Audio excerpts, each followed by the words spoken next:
Hi, my name is Lyon Brave. Today we have a special guest. His name is Oliver, and he has written a fascinating book called Artificial Wisdom, where he is using Chat GPT to help him write the book. Oliver, before we jump in with your book, can you explain to our audience what Chat GPT is? Oh, sure. Okay. Yeah, ChatGPT is a large language model developed by OpenAI. So as I understand it, it is the largest language model available on the market. And so that came out free to use like last year, December, around then. And then after that, a whole bunch of other AIs have come out. So GPT is like the big one, the main one of the AI races right now, and especially GPT-4, which is what I use, which is a premium service that you have to pay for. But I think it's a lot better. It's substantially better in many ways. Yeah. So, Oliver, you're currently in Mongolia, correct? Yeah, that's right. Okay, so like what I find interesting about ChatGPT is it's amazing. Like I don't know how you're not taking advantage of it. It's like having a therapist in a boardroom in one app, and a financial accountant, and like you said, like a God source. And I don't know how people are not taking advantage of it. And like a part of me, like about it in Mongolia, but there's people right in the USA and all over the world who don't know about it. And a part of me doesn't even want to share Chat GPT with people, even though a lot of people know about it, because it's such a secret sauce. And like I feel like you can have a big advantage if you're taking advantage of this technology when other people are not. With that being said, can you please introduce our audience to your book? Okay, sure. Um, Yeah, I feel the same way. I try to help my students, just commenting what you just said. I try to help like students and people to use AI, even though I know it's like replacing me. Like now I have an AI that can speak and you can speak to it and it'll speak back to you. And if you haven't used that before, that's freaky because that's like a whole nother level of this AI is like coming to life. And it can explain English like better than me. But I still give it to my students. I say, what the hell, just take it. It's a good tool. So, why not? But as far as my book goes, so I wrote a book called Artificial Wisdom, which is, of course, just flipping the artificial intelligence idea, to intelligence to wisdom. But it's unveiling the spiritual vision of ChatGPT. And with this book, I kind of base it on the idea of the biblical story of King Solomon, in that um, God God gave him a one wish, and King Solomon wished for wisdom. So that we call that to be the highest good. So he had the greatest power that's ever known, and he asked for the highest good from that power, and that pleased God, and God gave him all this wisdom. So I kind of see ChatGPT in the same way. It's here we have something that has so much information, all the data, all the spiritual wisdom we've ever created as a human race is all in there. It has 1 petabyte of data, which is 1,024 gigabytes of data. So it's like an obscene amount. I asked GPT about it, broke it down that it would come out to be like 1.8 billion books it has in its library. So this is a very intensely large and complicated machine. So I was thinking, how could I get something good out of it? How could I ask it for the highest wisdom or highest good that I can imagine? So I Oliver, decided I'd that I like would to just. jump in real quick. Okay, Mhm. so you're asking Chat GPT for to help us reach a level of enlightenment. And you're also hoping that the wisdom in this book is something appealing to humans. But I have a question. When we live in an age where we're living in a very material time, everything's about beauty with Instagram, and most of the self help books are about making money. Do you actually think humans actually care about the highest good of humanity over money? I think they will. I think as things progress, I think they will, because things are going to get real ugly now with this AI revolution. I really think so. I think things are going to get really weird and really bad, and we're going to see a lot of the negatives that we didn't even know would exist. It's going to start coming out, and we need to have something to hold on to, some sort of guidance that can keep us in line with something good. Instead of having these, we have, from like the sci-fi dystopian kind of novels, we have all these different ideas of how bad things can get. So I thought that what was needed was a counterexample that things could be good Yeah, if, I see that we in kind of, your book you speak a lot about unity. There, you have a couple chapters on unity, and one of the things I think it says is uh like you have sentences like this in your love chapter. It says the times we could have chose love but chose not to. And then I have a question for you, which is, what do you think happens when the spirit of cooperation eludes the community? Like you're talking about, we're going into a dystopia, but I feel like we've gone through lots of dystopias, the Holocaust, blah blah blah. I'm not going to pretend like I'm a history buff, and you know, like the so like when you're talking about unity, this and how the spirit of cooperation eludes us, like what do you think will happen if the spirit of cooperation eludes us as AI becomes even more prevalent? um, I don't think anything good. I mean, that sounds like it's going down the kind of the bad road. I mean, we're already on the bad road. I understand. I'm not saying like into the world apocalypse. I'm just saying that we're gonna start making choices now that will have long-term ramifications, which we can't anticipate at the moment. And a lot of these might turn even what life we have now into something much, much worse. Um, and there's a lot of good reasons why that could happen. So I think if we don't, we need to embrace, but to embrace is like the book goes into this, like what does it mean to embrace? Because the stories it tells, each chapter has one story, and they're a woven narrative. So like GPT can do this really well too, which is make these super complicated narratives that all stack together. So it's 10 pieces, and then they all come together at the end to make this like crazy complicated message. And this is something that's super hard to do for humans, but this is something that the AI can do pretty darn well if you prompt it right. So that was a bit of it, and then it kind of goes into what it was going to be like to cooperate on this level. So like it tells a really weird story, and the story itself kind of illuminates what it thinks is going to happen in the future. It's like its prediction, its prophecy, maybe.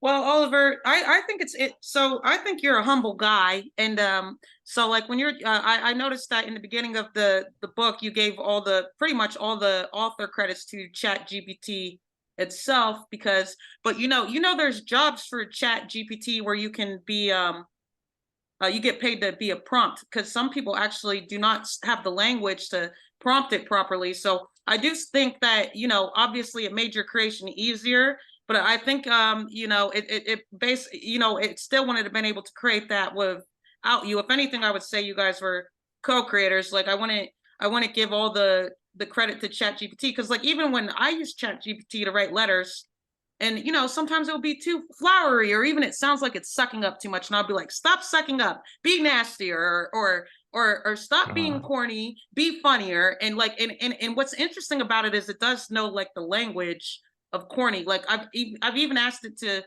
like use ghetto terminologies, like make the letter a little more ghetto depending on my audience, and like and then I'll ask it to shorten it down or to stop being such a suck up. And I prompt it like very much like my own personality. And like I like in it, and so very much like a part of, I feel like when I'm using Chat GPT, it's a collaboration, because it still want to get that specific script if I hadn't first thought of the question and then first thought of how I wanted it presented, because I don't want it necessarily presented in a long flowery way. I'm like, make it sound more mafia sometimes to it. right.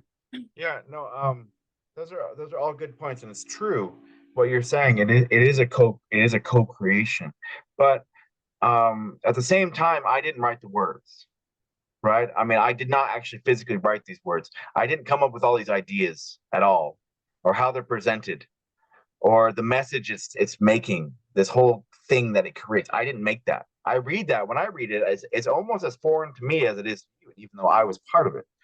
So I kind of explained that in the introduction. It's like my whole thing was I just pushed it to the very edge of my imagination, and then it would build something beyond that. And then I would just observe it. I would just go, wow, So it's like, and then I would take that because I couldn't judge it because it's beyond my imagination. And So I thought that actually the most descriptive title would be like producer, which is what I give myself. I give myself the producer title because it's like it's very much like you have an artist and you're on the keyboard. You're recording, you're mixing, you're sorting, you're organizing, you're telling what to do. You know, and that's a perfect representation of what my role was, I think.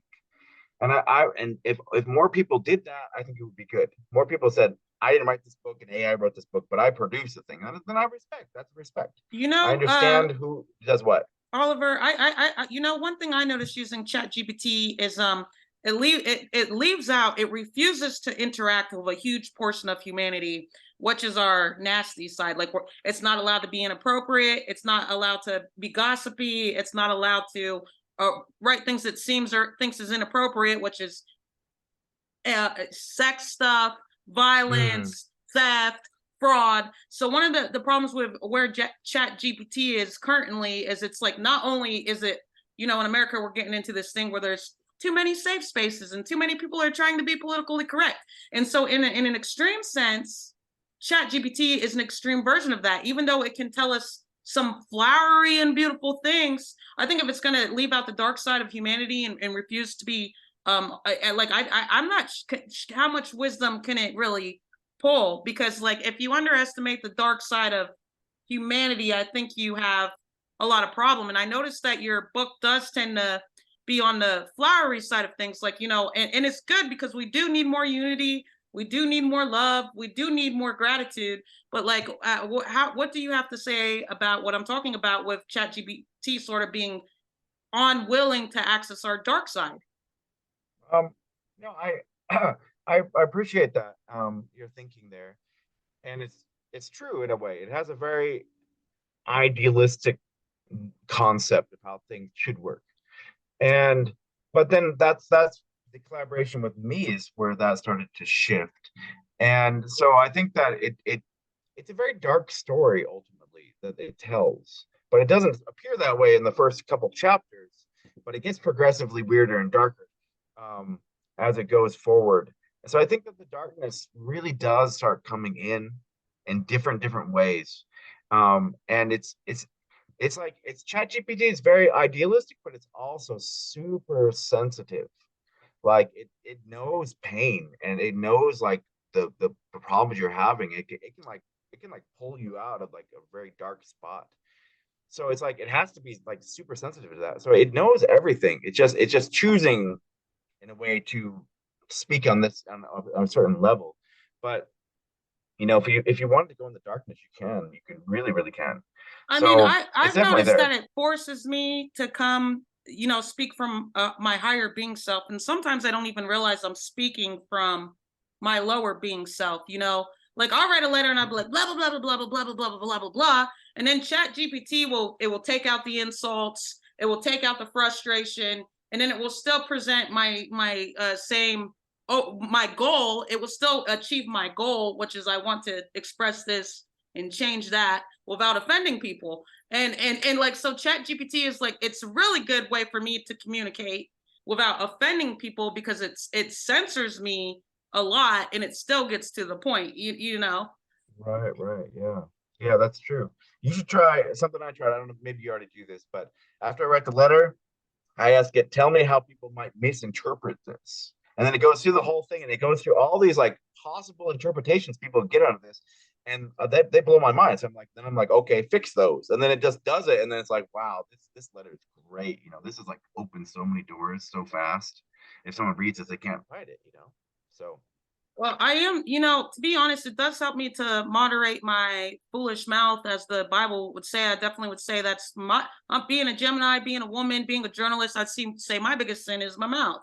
Like, to be honest, and it does help me to temper my tongue, which is something the Bible says you should do. So, from that aspect, I think like Chat GPT is a great biblical tool because it absolutely will help you watch your mouth, like, and probably say things in a more um the way you meant to say them if you weren't being a complete on why you were saying them, you know. And right, then yeah. It's a good yeah, point. and also humans get worked up in their feelings, so and you know you can get mad because something should go this way and it didn't, and then like you know you might, even though you just want to see change, you might like now you might be really frustrated with the person, and angry at them because you're still an emotional creature, but you don't mean to be. You would just like to see that change.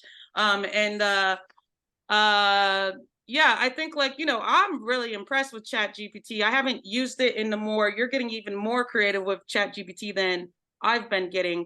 Like, I would never think to ask it, like, what are the various interpretations of this letter that I send? But I have noticed that it presents my information in a much more polite way, which is helping me to grow in my career. So another Yeah. question is we've done a lot of, like, I would say, big concept talking, and I do not have a tech channel. So can we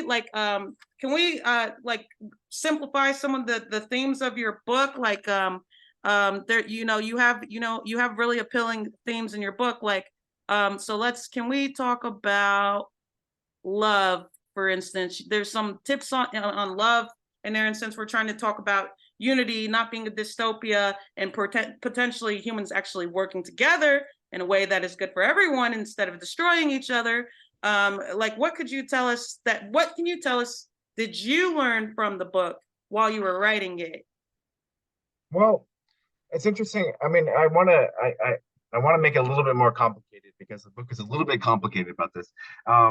It's like, so yeah, it's a chapter about love because chat recommended love. We gotta love each other now. So it's like the story is just a very simple story. It's like there's a magical kingdom, and then there's a king, and he's got a magic item, and he doesn't want to give it to people. Um, and so he protects it, and they get kind of pissy about this, and then he dies, and then it's released, and then everyone's like, "Wow, this is amazing! It brings us together. This thing is magical. It's so cool."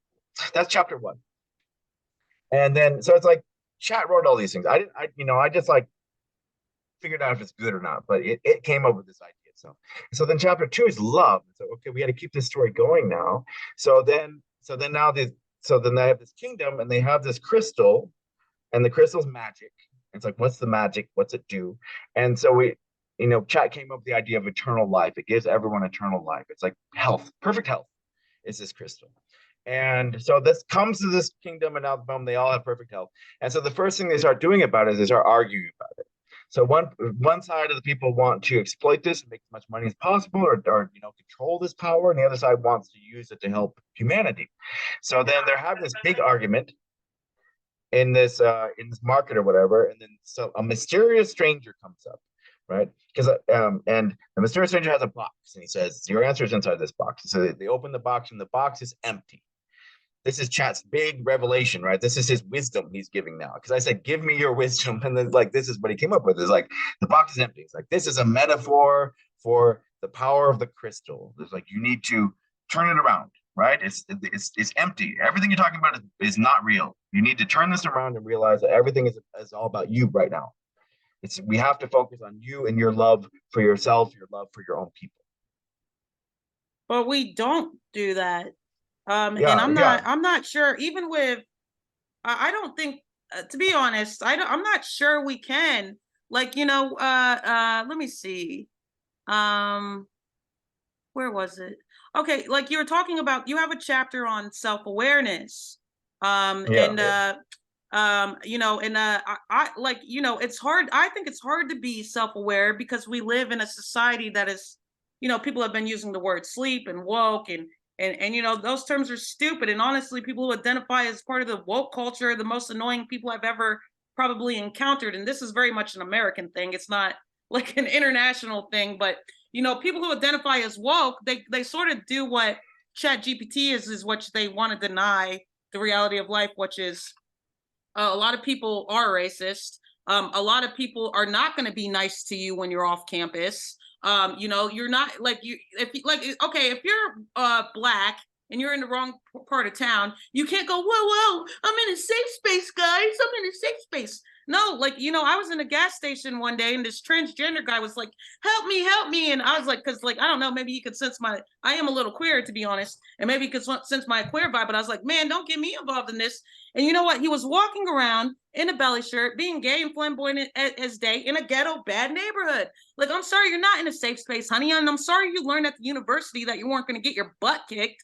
But of course, if you walk into the toughest side of town dressed like a girl, you're going to get your Of course you are. And like all these boys, like it doesn't matter if it was right or wrong. They really couldn't stand this tranny and they were beating the crap out of them. I walked outside and I'm not about to get my butt beat. Okay. I'm just not. I walked outside and did what I could do for the guy. I called the cops and someone already called the cops. So they're already on their way. And but you know, like in my opinion, that guy was deluded in his head because the world is not a safe space. Like you might have learned in your LGBTQ community where everyone's like, you can't say that. You got to be safe. You can't say the world is not censored, and people aren't gonna come in with a red flag and go, you can't say that. And I think it's really dangerous that we have this culture on college campuses in America where we censor our students because like the university is already dangerous for multiple reasons, which is it puts you in a bubble world, and now it even puts you in a further bubble world because like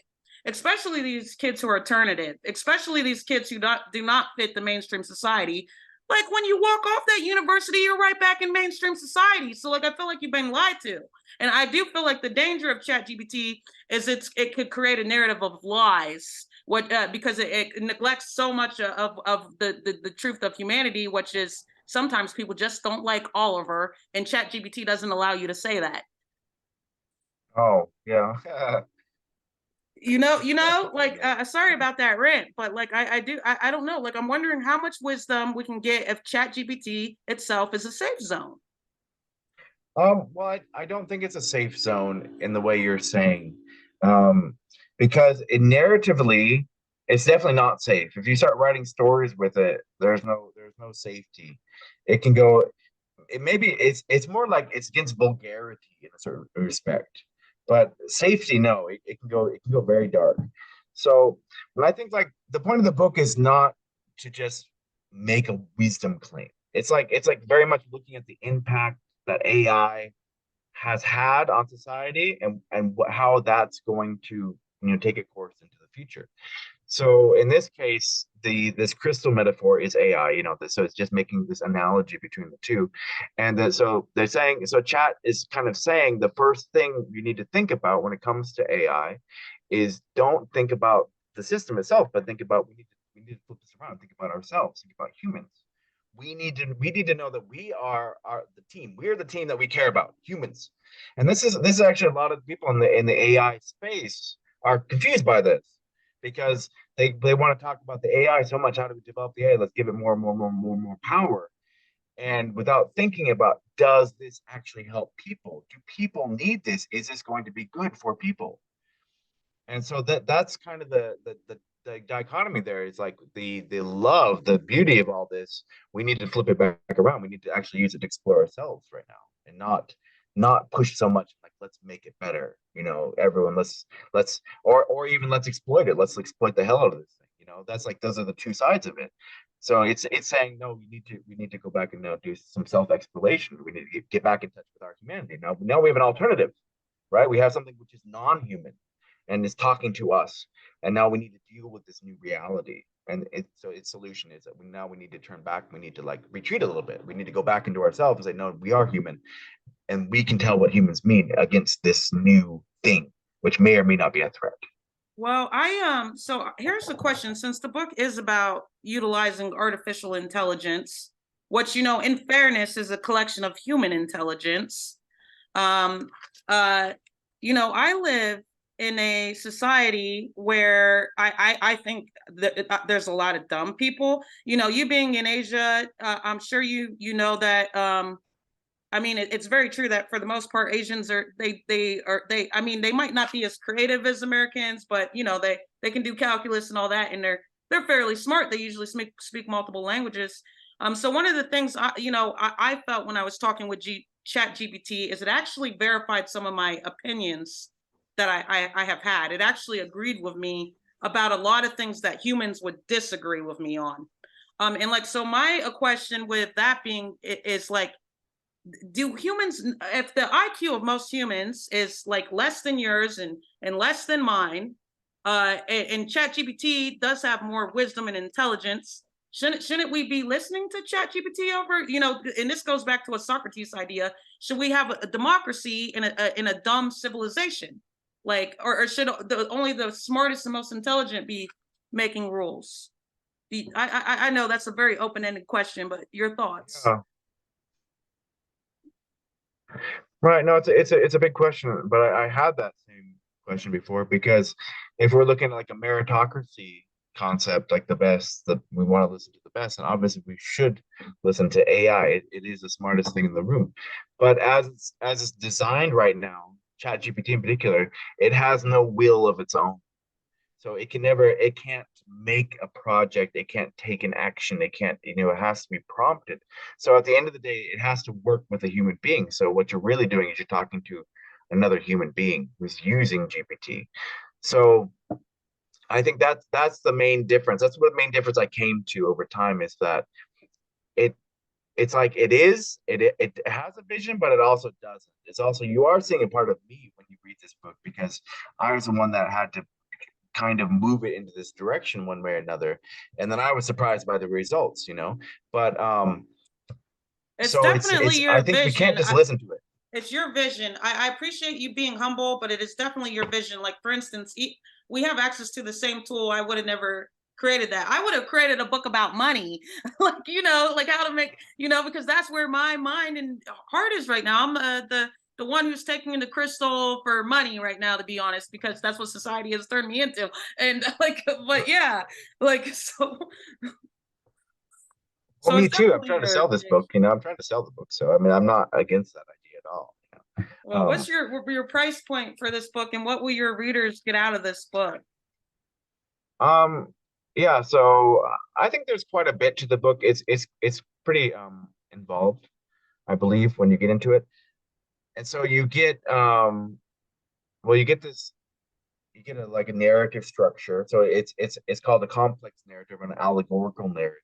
So it actually, um, and then you get this full analysis. You get makes a prophecy of the next 10 years of AI from this, and then you get this like, expansion of the concept. So you get to see how GPT would teach.